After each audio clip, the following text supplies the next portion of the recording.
Well, hello and welcome to the AmericanFarmSteadHers podcast. I'm Jenny from the Gramstead Family Farm. And I'm Donna at Hazel Bell Farm. And today we are coming to you because it's springtime and we have planting on the brain. Yes, yes. Yes, so we so far have touched base about soil health and fertility of your soil and different things that you can do to help that along. And we've also talked about in our previous episodes just some tips to help y'all get started. So at this point, I know for myself, and I'm pretty sure for you also, Donna, we are in planting mode. Definitely in planting mode. Yes, the danger of frost has officially passed, so it is officially springtime.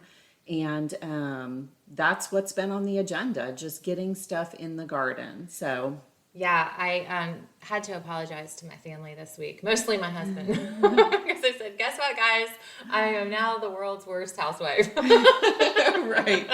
I don't want to come inside. No, I know. I'm the same way. I was just thinking the other day, I'm like, I think I've been outside like 95% of the day today. I actually got my first sunburn. Yeah. Which I love. I mean, yeah, that's bad. But it feels so good to get some sun after does. a winter. Yeah, it does. So flip-flops and tank tops for sure. Absolutely.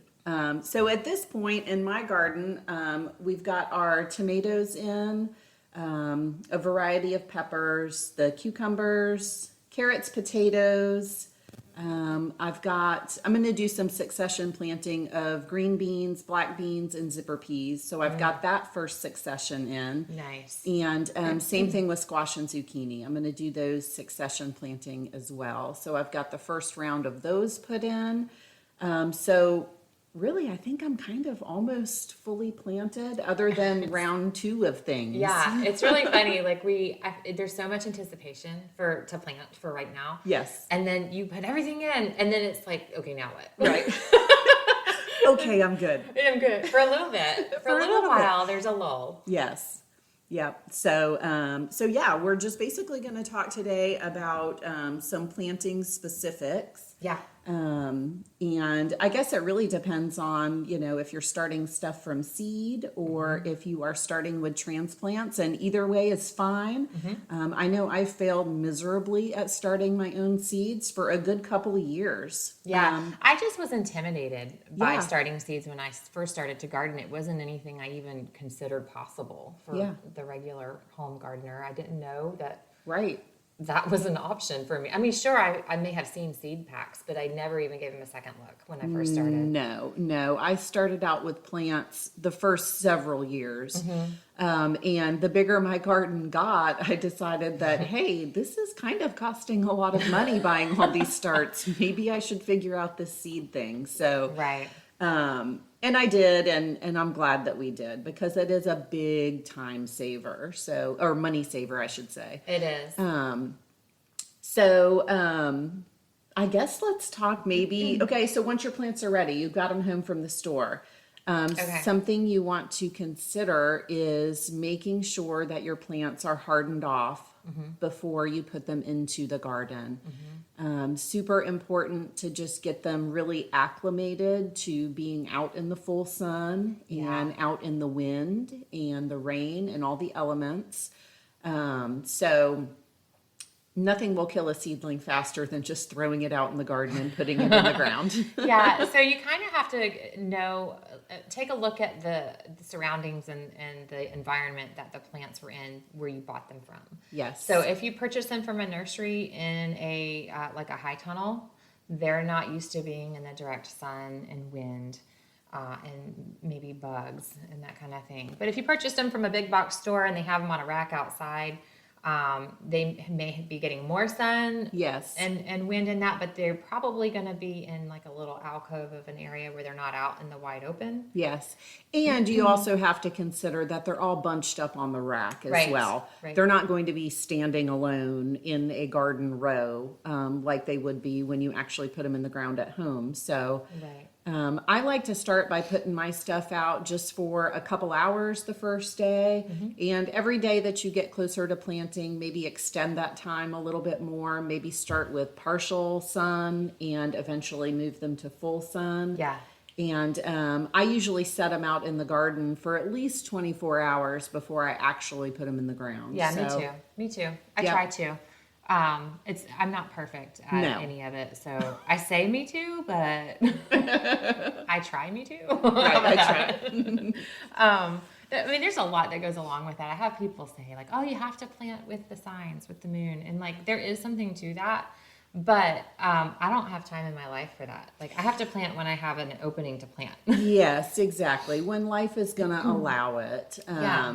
Yeah. I've never really gotten into any of that either. So, Yeah, so it's not perfect, but definitely you want to give your plants a chance before just throwing them out to the wolves and the elements. yeah. And, another good way to really give them a really great start and give them a chance is to plant late in the day. Like evening. In the evening, yeah, when the sun has started to kind of go down a little bit, it's cooled off a little bit, and that way when you get them into the ground, they can just kind of chill. They can get settled into their new home and not have to be out in the blazing sun Yeah. while they're trying to an get settled overcast in. day too is Yeah. my favorite. If you have an overcast day, Absolutely. that's a really great planting day in my Yes. mind. Yeah. Or if I know that we're going to get like a nice slow rain, that's Yeah. the perfect time to put some seeds in the ground. Yes, I love that. I do too. I do too. Okay, so we have some plant starts. We want to get them in the ground. We also want to make sure that those plants are watered very well before putting them in the ground, and we want to make sure that the ground they're going in is watered very well. You don't want to put your moist soil plants into a dry ground where it will wick all the moisture away. Yes, all that dry dirt will really just suck the moisture right out of the existing soil that the plant's in, and that would be off to an awful start. Yeah, it would. I'm going to back up a little bit real quick for just a minute as Yeah. far as seeds, because some people do want to buy seeds, and that's one thing they ask is where do you buy your seeds from? I don't have any one place that I buy seeds from. And I will say this year I ordered 0 seeds. Really? 0 seeds. Nice. I only did one small order. Good for you. I kind of over purchased in the last 2 years and really felt convicted to just use what I have. Kind of, Right. for the most part. I also felt convicted to show the general public that you don't have to order specialty seeds, that you can walk right into your hardware store and buy those seeds, the Fairy Morse or burpee seeds. Like that's Yes. okay, you guys. Yes, It's, like you don't have to have hoity-toity seeds. No, you don't. I did that this year Yeah. because, okay, so for the last couple of years, I've been struggling with getting my really specialty, fancy, spicy pepper seeds that I buy from like the best seed place. I've been having a lot of issues getting those to germinate because they're like 2018 seeds. Right. So they're kind of old. So they're kind of finicky. You really got to baby them. And this year I was like, you know what? I'm at the big box store. I'm just going to get some new seeds. My $1.99 pack. Right. I'm tired of struggling with these old fancy seeds, And so that's what I did. I got like 4 or 5 different varieties and they have taken off. Awesome. They look amazing. They germinated way faster and pretty much 100% germination. So Cool. there's nothing wrong with big box seeds. And a lot of people are stuck on only purchasing heirloom seeds. And while there's a place for that, and we can talk about that too. Yeah. Don't be stuck on that. Like some of my favorite seeds are hybrids, and to have that hybrid vigor, where you get a better germination, you get a better disease resistance and a better pest resistance. And Yes. sometimes you get a much more flavorful fruit than you would have otherwise gotten. As long as your soil is balanced and has a lot of good nutrients in it for the plant, then your fruits are going to be good as well. So don't be afraid if it doesn't say heirloom or if it says a hybrid variety. They might be cheaper to buy in bulk that way. That doesn't mean you have to look down on it. Yeah.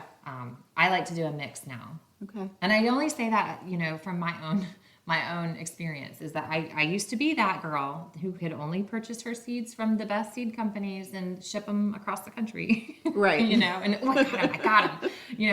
They got them before they sold out, kind of thing. And I would only purchase heirloom And like I said, there is a benefit to heirloom seeds, but you don't have to be stuck on that. No, absolutely not. Yeah, if you find seed packs at your local store, buy them. Yeah. Give it a try. Yeah, and I think that's important with everything farmsteading is just to be flexible. You know, kind of go. You got to roll with the punches. Amen to that. nothing goes perfectly ever. Sure doesn't. Yeah, I found this brand. It's called Top Notch, and so like at my local hardware store in our small town, it's my favorite little store. They have the whole like Burpee, Fairy Morse, whatever. I don't know what the other generic brands are. But, you know, you have a seed pack that might be like $2.49 for, let's, for example, say a pack of jalapeno pepper seeds. And you get like 20 seeds in there, maybe, some 25 seeds. Right. Does that sound about right? Yeah. Well, I found this Top Notch brand, and they were in a completely different area of the store. But so for jalapenos, I got like triple, maybe at least double, maybe triple the amount of seeds, and they were even cheaper. They were $1.99. Nice. So I like, what else do they have?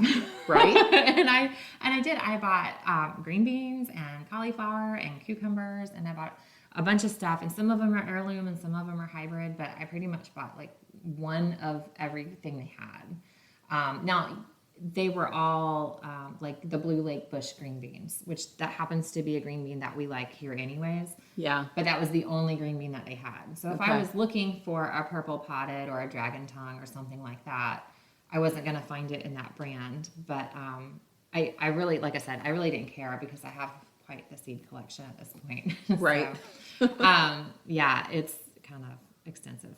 But yeah, I was super impressed that is a cheaper, low-cost way to get seeds that you don't have to wait for. Yeah, and I know that you have before bought like dried beans from the grocery store. Yeah. Yeah. And like they sprout, they grow. They do. Yeah, so we've done black-eyed peas that way. We've done black beans that way. I haven't done a really big crop because I just discovered this 2 years ago. And so I had done like a test crop of some things. And then last year we moved our farm, so I didn't get to do like a real garden last year. So this year I'm all in. Like, all that garden energy's got to come out. Donna is going to grow everything. All the things. I've already said I need a bigger garden space. Everybody's like, no. Right? Seriously, Mom? Yeah. They just don't want to put more fence up. Right? Or build more boxes. Yeah. And then one last note on the seed thing, and then I'll move on from that. So heirlooms, all that means is that they are varieties that have been around for some time, and that some time is, it depends on who you ask. Some people will say it's got to be 100 years, 75 years. It just doesn't, there's no rule. But the heirloom seeds are open pollinated, and they are basically generational. And so what that means is the fruits from those seeds you are going to be able to save, and they will grow true to the parent plant after planting. Yes. Did I say that right? Did that make Yes. sense? Okay. Where hybrids are not. Hybrids are cross varieties, and that doesn't mean that anything's wrong with them. You can get hybrids in your own garden. We've had hybrid weird things, beans and squash and things, and they've been good. We've had like a hybrid purple hull and zipper pea. And so you created something there. Right. So if you were to take the seeds from that bean and replant them the following year or the following season, you're going to get plants that might look like the purple hull, and some that might look like the zipper pea, and some that might look like its parent, which was a little bit of both. So that's the only thing with hybrids, is you're not guaranteed to get a fruit that's exactly like the parent. And then a lot of people push to make sure you're not buying GMO seeds. And so that's not going to be a problem. GMO seeds are illegal to sell to the general public.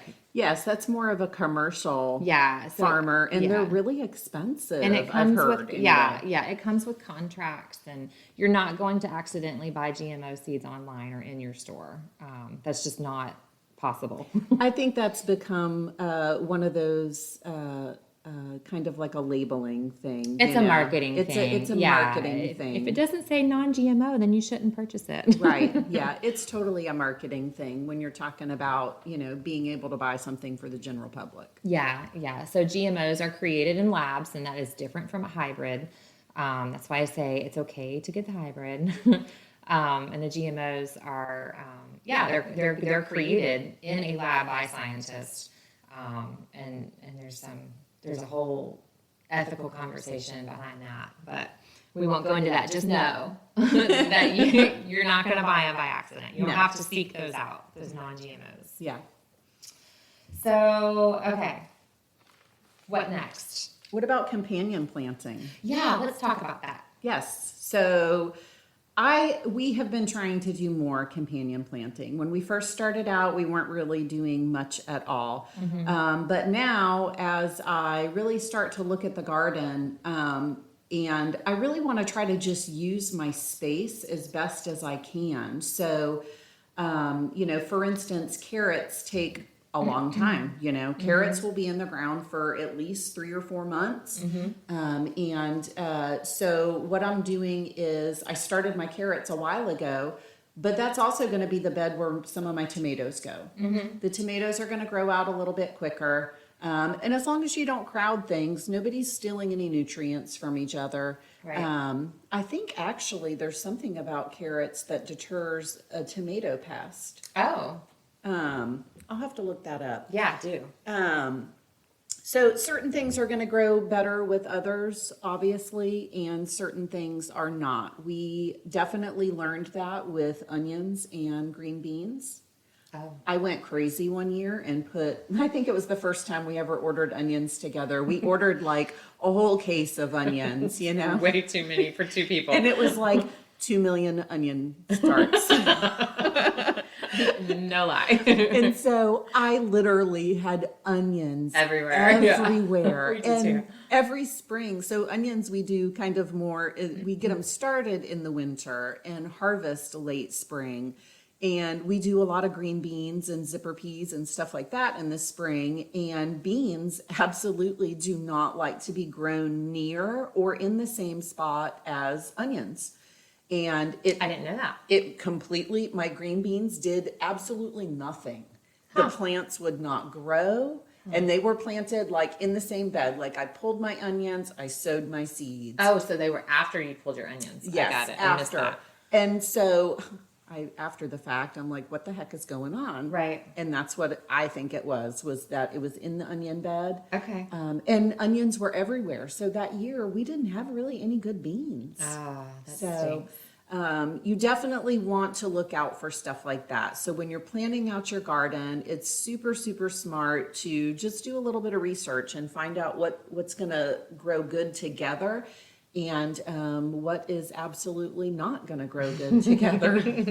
I kind of do that with, so I'm not really good at the companion planting. I do it by accident. Yeah. I like to intercrop things where I don't have, except for like corn needs to be blocked together. Green beans, if you're picking a bunch of something like green beans, you don't want to have your plants scattered all over the place to go and pick beans for dinner or processing. Right. So other than things like that, I like to plant radishes everywhere, squash everywhere, any vining things. If it doesn't have a trellis, I'll put it on the outside edges of the garden where it can sprawl out. Yes. Other than that, if someone tells me you can't do that in the garden, we're going to try it. I'm going to do it. Just for spite. No, I have to know. Yeah. No, I mean, I don't want to lose a whole crop of green beans. So like if my friend tells me this horrible story about the year she didn't have green beans, then no, I'm not going to plant them after my onions. Right. But if I just read some anecdotal something in a book that says you can never plant these two things together, I'm kind of like, watch me try. And oftentimes it turns out to be because those are both heavy feeders. Yes. You don't want to plant your tomatoes next to your corn because they're both heavy feeders, or they're both heavy. They need a lot of water. whatever it might be. They need a lot of the same nutrients. Yes. Yeah, which is why tomatoes and carrots do well together. Carrots Right. do not like a bunch of nitrogen. Right. So they don't require a lot of that from the soil. So it's okay to put the tomato there because the tomato is going to use up most of the nitrogen because Right. that's what that's going to need. So so what else grows good together? Let's see here. Since it's springtime, let's talk maybe, okay, so tomatoes. Tomatoes are going to do good with peppers, parsley, basil. That's what I need to do. Oh, I do basil with my tomatoes. Yeah, I need to start some basil. I haven't done that yet, but I just bought some starts. Did you? I did. Well, so my local store had 4 packs of certain veggies for $1.99. And I was out shopping with my grandma, and she was like, "You have to get those." Yeah. She was a bad influence. So I had to get them. But then they had herbs also. So Did they have any dill? I didn't see dill yet. Okay, because dill's super easy to seed, though. is it? I've never is. tried it, but I was reading the other day because I'm bound and determined I am not going to lose another cucumber crop to pickle worms. I can't wait to see your cucumbers this year. I can't wait because I've heard a lot about Jenny's cucumbers. Oh my plans. gosh, it drives me nuts. And so I was reading the other day that dill is really good to plant with cucumbers, specifically for the pickle worms. Isn't that funny? So Dill everywhere. dill everywhere. Yeah, It's going everywhere. Those dang pickle worms, they get into everything. They do. I mean, all of your squash. Well, and- that's the and squash problem as curcubits. well. Is that? Am I saying that right? Yes, I think so. Curcubits. Curcubits. Okay. Yeah, those squash and melon things. Yeah. Yeah. I've had though the swallowtail butterflies. Yeah. They love the dill. So when they come in, Nice. they will eat. They'll eat it overnight. You'll lose a plant overnight. Oh, really? Yeah, Okay. Yeah. So if you're gonna plant a bunch to just know. To know that you're going to lose some. Yeah. Gotcha. Yeah. So yeah, I got to get on that or find some dill starts, one of the two. Can I sidetrack us for a Yeah. second? So because we're on the cucumber note, have you use BT on your plants? Yes. Okay, so BT is a pest control for soft-bodied critters. Almost like Worms. insects. Right. Insects in their larval stages. It stands for Bacillus thuringiensis. Nice. I think I said that right. I have it written down somewhere here, but I don't know where it is right now. Anyways, have you? We will spray it on our vining things to get a handle on those wormy things. Do you wait until you see them? Often I do. Okay. But maybe that's a problem. Maybe I should be proactively doing that. Right. In the I'll tell you, past I've bugs waited. are already a problem here. I was just picking out some old radishes that I let go to seed, and one of the plants was covered in aphids Oh. already. But I also had like 4 ladybugs on the same plant. So Okay, I mean, well. there's something. But Ladybugs eat the aphids. yes, that was good. So, but my point was that like bugs are already an issue, so maybe being proactive with the BT might be necessary. I don't know. I haven't done it like that. Okay. But I have seen a couple of times, and I thought this is ridiculous and unnecessary. But maybe I'll try it on a plant or two to use a syringe and needle and inject the BT into the stem of the plant. Yes. It doesn't hurt us as people. And I it's did a natural organic compound. You did it. I did that last year with my dang squash with the vine borers. Yes. Did it work? Yes. So we could do that with cucumbers too. I'm trying it this year. Yes. Yeah. I knew that I had found like a stem on one of my squash plants that I knew had a vine borer in it. And I just thought, you know what? I'm about to spray some BT up in there. And I did. And it actually saved that plant for a little while. Wow. It didn't totally eradicate the problem, but I was able to get several more squash off of that particular plant. Awesome. So yeah, So you put it in the stalk Yep, at the base of the plant? where it had already, mine already had damage. Okay. But as a preventative, you Right. probably could just use a syringe and do it. I'm doing it. I won't do it with all of them because, and I Yeah. won't do anything new with All of it. of a plant or of a crop because you don't know. You don't And know. so I'm gonna try it though and Yeah. experiment. And if I see it working, Mm-hmm. then I'll do it all more for sure. Yeah. That's cool. Okay, so I'm sorry, I had to That's okay. go there with the cucumber because I wondered if I'm the only crazy person thinking about that. Oh no. No. So I can't remember what you were saying when I interrupted you. Well, we were talking companion planting. Oh, yeah. So things that go well together. So peppers, tomatoes, parsley, basil, carrots. I always plant marigolds with my tomatoes too.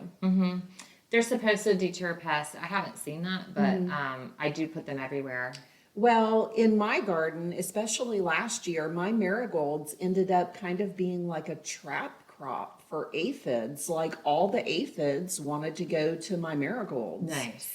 And my marigolds were like in the same row as all my tomatoes. And they stayed off of the tomatoes, but I don't really have an aphid problem with tomatoes. I don't either. I was just thinking that I have them with the beans. Yeah. Like my noodle beans. Yeah. Get aphids real bad, and like zipper pea things. Yeah, my zipper peas summer get them peas. when they're young. Yeah. Yep. And so peas are going to do well with beans, carrots, corn, and cucumber. And so speaking of like peas and beans, the Three Sisters garden. Oh yeah. Yeah, Everybody knows that one, right? I would hope so. I would hope so too. Well, And then did you know there's a fourth sister? There's a fourth You're gonna sister. say that? There's a fourth one. Yeah. The sunflower. Yeah. And so it's squash, beans, corn, and sunflower. Those all contribute to each other in some way, shape, or form and grow really well together. I'm actually doing kind of a little bit of that this year. I've got 2 raised beds that I'm doing my squash and zucchini in, and we just did a trellis between it. And so I'll do my runner beans on those. Okay. And my trellis wasn't very tall, so I thought maybe I should plant some sunflowers under it and let them grow up through the trellis. Oh, By that'd the be time the pretty. beans get there, maybe the sunflowers will be tall enough to keep the beans They going. can So, climb the flowers. That's pretty. That Yeah. would be so pretty. yeah. I like it. So let's see here. What else grows well together? Onions are going to do well with broccoli, cabbage, lettuce, and tomatoes.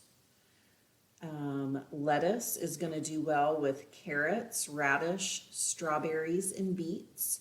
I was trying to figure out what I wanted to put in my bed of strawberries because I've got some extra space in there right now, and I Right. thought maybe I should do radishes in there actually, or like some longevity spinach. I was trying to think of something that would grow quickly Yeah, like radishes. before the tomato runner or before the strawberry runners really take off, just to kind of utilize that space. And it keeps your ground covered too, to keep it free of weeds setting. Yes, Yeah. Mother Nature likes to be covered, yes. as they say. So yeah, companion planting, it helps with pest control too. I mean, obviously you can do, there's lots of different herbs that you can plant with your vegetables, lots of different flowers that not only deter bugs, but are going to attract pollinators. Right. My goal this year, my focused goal this year in the garden of something different that I don't normally do is flowers. I'm not much Yeah. of a flower gardener at all. Yeah. I like them. I appreciate them. Yeah. And I actually have a vision for the whole front long fence of my garden fence. I want to be filled with sunflowers and zinnias. Yes. And I had a sweet, sweet friend bring me a bunch of rose bushes. Okay. That I was like, yeah, I can take them, sure. Yeah. I have this whole fence that's completely bare. So I went ahead and put those in. But there's a lot of gap between them. And so zinnias, sunflowers, roselle is going to go in. And I think that's going to be nice. So that'll be the front. But I want flowers everywhere. Yes, I'm trying to sprinkle flowers kind of everywhere in my garden this year too. Yeah.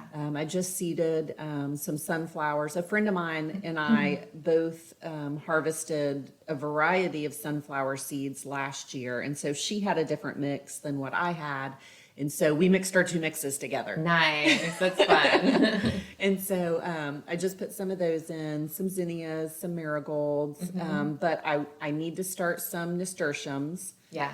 Because that is really good for bugs as well. Does it get too hot for them now? I don't know. I don't either. And barrage.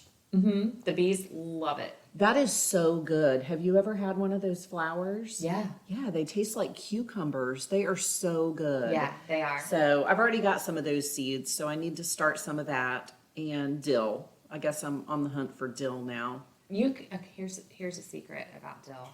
You can buy dill in the spice aisle at your grocery store. Okay. The whole dill seeds. Okay. And as long as they're the whole one, because I think you can buy them ground also. Okay. But the whole seeds, you can just buy those and plant them. Okay. Well, I'm going to try it because dill is supposed to repel aphids, squash bugs, spider mites, cabbage loopers, and tomato hornworms. Those are all problems in my garden. Those are every all year. problems. Every year I have issues with all of those things. Yeah. And then chives are supposed to be really good to have in the garden too. I've never really done many chives. I have one chive plant right now that I bought a plant start about a month ago. Here's what happens to me.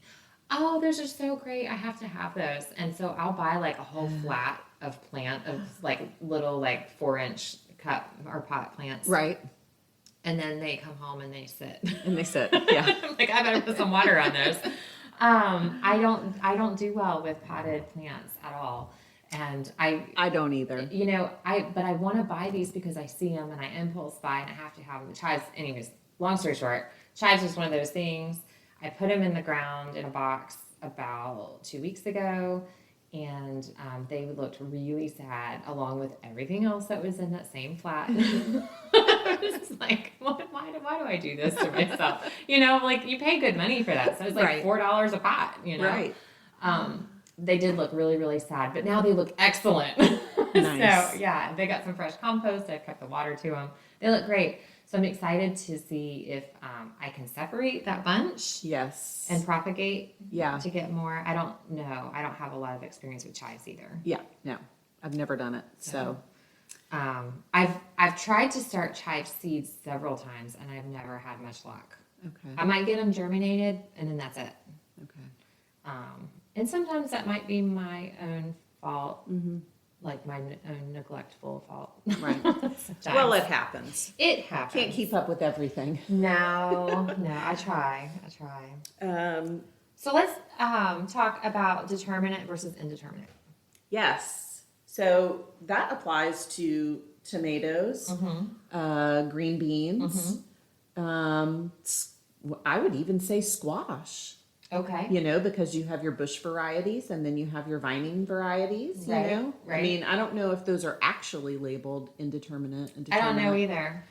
Interesting. Have to look that I'll up. have to look that up. So indeterminate plants have a indeterminate amount of growth. You are going to get, you know, as long as you trellis those plants up and give them plenty of room to get nice and tall, weather permitting, those plants are just going to keep on growing and keep on producing. They are indeterminate. So a determinate has a determined amount of growth. They usually stay a little bit smaller, a little more compact and bushy. Yeah. And set a large amount of fruit, usually at once. Right. So like your tomatoes, that would be good for canning. Right. If you're looking to put up your tomatoes for the next year until the next tomato season, a good determinate variety is going to be your friend. Yes, we did the homestead variety this year and last year. They did really good last year, so good. We were able to do lots of stewed tomatoes. Cool. Love it. Love it. How do you just can just your tomatoes, or do you do like a recipe? No, I think I follow, I think I follow a loose recipe. My stewed tomatoes this year got like celery and onions, Oh, okay. tomatoes. Okay. Um, But still generic enough you can use in anything. yeah, Yeah, okay. yeah, I started, like, I'll do salsa. yeah, But I used to be really into making sure, like, I would do a salsa, I would do a tomato sauce, I would do a pizza sauce, I would just do diced tomatoes yeah, and stewed tomatoes. And yeah. like, I don't do that anymore. Yeah.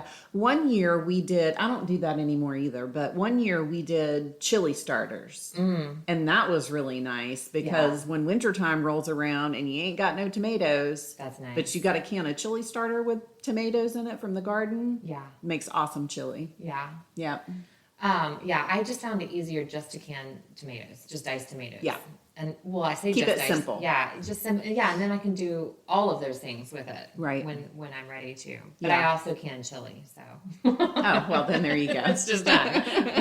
I'm a super big. This is good in the garden topic too. I'm a big fan of getting a bunch of work done up front, and then kind of coasting through the rest while you're working on other stuff. Yes. So like in the garden.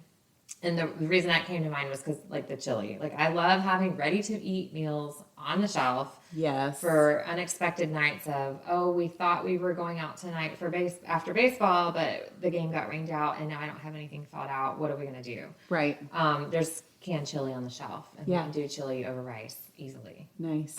or potatoes or whatever. Yeah. So in the garden, how that has translated this year is I bought mulch in bulk of 10 yards of mulch. It wasn't enough. I have to get more, actually. Dang. I know. I'm going to come back to this. You don't have to buy mulch for your garden. But I wanted mulch. I bought mulch and for my walkways. And the reason for that is that I won't have grass and weeds to constantly pick at for the entire season. So last year I started this a little bit, but I only got a few loads of mulch in. And those areas that were mulched did much, much better. It helps a lot. It really does. It helps a lot. I happened to catch the power line guys. Yeah. Early this year, and like waved them down. They probably thought I was crazy. I bet they get it all the time, actually. They probably do, actually. And so, yeah, they dropped off their truck was so full. Nice. And I'm still pulling from that. But I remembered the name of the company the other day, and I called them and said, hey, if you're ever in, Clay County, Yeah. and your truck is full and you're looking for a place to drop it off, please call me. And she was like, oh, thank you so much for calling and giving me your phone number. And, she seemed like she was really going to call me when her truck was full again. So I told her, I said, we'll take mulch anytime. And if they drop it off anytime in the near future, it's going to go in my cow pasture by the gate and the catch pens and all the feed troughs because it is so muddy. Don't put mulch where it's muddy. No? Why? No. It gets so gross. What does it do? They keep turning it up and it just composts and it gets worse. Really? Yes. Dang it. What do I put there? Sand. You need sand. Need sand. Yeah, get a load of sand in there. Do you want to dig a pond? We do. Okay, well, I'll take some of your sand. We're waiting on the proper government entities to issue their permits. We will send sand your way. Sweet. Yeah, that's awesome. Yeah, that's what I was going to say is you don't have to buy mulch. You can do that. You can look at, go online to Chip Drop. Yeah. It hasn't worked out for me. Hasn't worked out for me either. But I know a lot of people in town. Town that it works for. Yeah, that have done that. And you get a free drop. The only thing about that is they're kind of picky about, hey, we might not have any kind of notice when the drop is coming. So, it's coming tomorrow. Do you still, is that okay? And it shows up. And then they're kind of, you don't know what's going to be in there. So you might get pine or oak or whatever. And that might not necessarily be a problem, but there might also be like larger chunks was something that they disclose on their website is that you have to be okay with taking all of it. You can't be picky about it. Right. So it didn't work for me because like I said, we're too far out. Yeah. But yeah, you can, a lot of people can get free mulch that way. Yeah, So, I know it's been, I'm going to continue with the mulch in our garden. It has really helped with keeping the weeds down.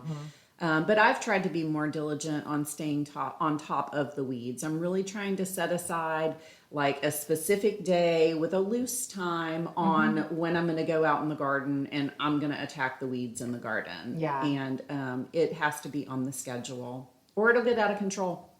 it's funny that you say that because we talk so much about like planning our garden, you know, through the winter and then leading up to spring, the anticipation with that. And, you know, we draw elaborate pictures of what our garden's going to look like. And Yes, these we are do. the boxes and the beds. And this is where the beans will go. And then when that comes out, where the whatever goes. And, but we don't talk about like staying on top, planning to stay on top of that. Yes. So I like that you said that. I Yeah. have to put on my schedule. I have I want to succession sow a couple of things. And Yes. if I want constant fruit coming in, that means I'm going to have constant plants going in the garden. Yes. So I have a day a week that I'm planting, and I might not necessarily have to plant every single week, but at least look at it, make an assessment to go, okay, what are we Right. going to be low on in a month that I Yeah. can get started? Yeah. Same thing with like pest control in my Yeah. garden. I last year I started doing this. Just set aside a day where that's what you're going to do in the garden. It's all about pest control day, and it's not on weed day. It's too much. It's too much. Especially during harvest season, like the Yes. bulk of harvest season where you're pulling so much stuff in, because you have to do something with it or it goes bad. Yeah. You know, processing the harvest is a whole other issue to tackle and takes time. So yeah, it has to, keeping up with weeds, keeping up with pests, disease, Yes. planting, harvesting. Yes. So yeah, maybe once we get a little closer to, you know, when we're really focusing on that ourselves, we'll definitely have to do a pest control and a fungus control because it's Yeah. an issue. Definitely a whole nother episode. I think so. It's coming fast and there's too much to cover Yeah. to do it today. So Yeah. another day. Yeah. So I would say the last note that I want to add about planting is just getting stuff watered in. It Yeah. is so important. I say really like the first 2 or 3 weeks to really be watering your stuff in and water it consistently with a good shower nozzle. You know, you don't want to be blasting stuff, you know, with a sprayer that's just going to take your plants out. A jet spray. Right. But Yeah. that shower nozzle, find a good sprayer with a shower nozzle. And I like to, like with my tomatoes and my peppers and my cucumbers, I don't really water right at the base of the plant. I try to focus on watering in between my plants. That way, one, it deters something called dampening off, where the base of the plant stem gets too wet and your plant just kind of falls over. It just kind of rots the stem. It does. It rots the stem. And so if you kind of water in between things, it prevents that. But it also encourages your plants to grow because those roots are actively having to go out and search for that water. Right. So you get nice growth that way. Yeah. So be that's consistent. A good tip. That's a good tip, especially if you're local here where we are, you know, in Northeast Florida. When we are planting in the spring, we're in our drought. This is our dry season. It's Yes. our fire season. Yes. We can't count on rain, and if there's a chance of rain, don't let that keep you from watering. No. Still no. water because there's a chance that it won't rain, Yeah. and then if it does rain, then that's just bonus. Yep. Absolutely. So keep that soil nice and wet. Yep. All right. So one last word is that we have a website. Yes, you can find us on Facebook. We Yeah. have a Not a website. not yet. We're getting there. We're working on it. We've got a Facebook page set up called American Farmstead Hers, hers with an H. And so you can find that on Facebook, and we are going to start actively kind of grow that group. So if you're on Facebook and you want to search it out, we are there for sure. Yeah, we will talk all things farming like a girl. Yes. And then, of course, we also both have our own Facebook pages for our farms, which are fun to follow, and Instagram pages. Yeah. And YouTube. And a lot of the stuff that you'll hear us talk about here, if you're interested in learning more, I bet if you go to both of our YouTube pages, you'll probably find a video about it somewhere. So check out the Gramstad and Hazelbell Farm and American Farmsteaders, and we have all kinds of tips and tricks for you to get farming. Yeah. Sounds good. All right. So next week we are going to talk about just getting it done. Yes. Getting started, getting going. Yep. Sounds good. We'll talk to y'all later. Bye.